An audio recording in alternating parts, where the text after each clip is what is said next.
Good morning, Chris. All right, here is your YF sitting on my F head. And you noticed it was nice and dry down inside. It's nice and dry underneath. Everything's looking good.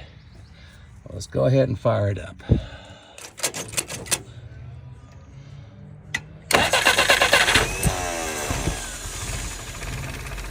we go.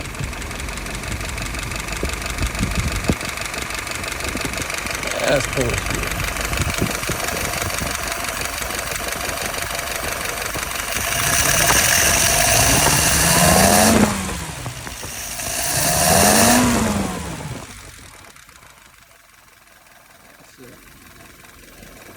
Pretty good, looking pretty good.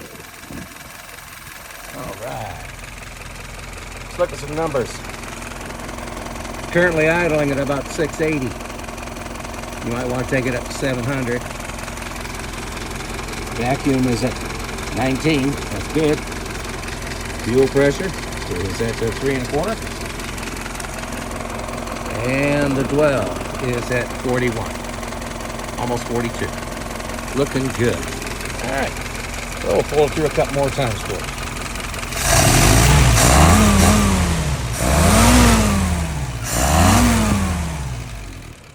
All right, my friend, I think you'll be happy with it.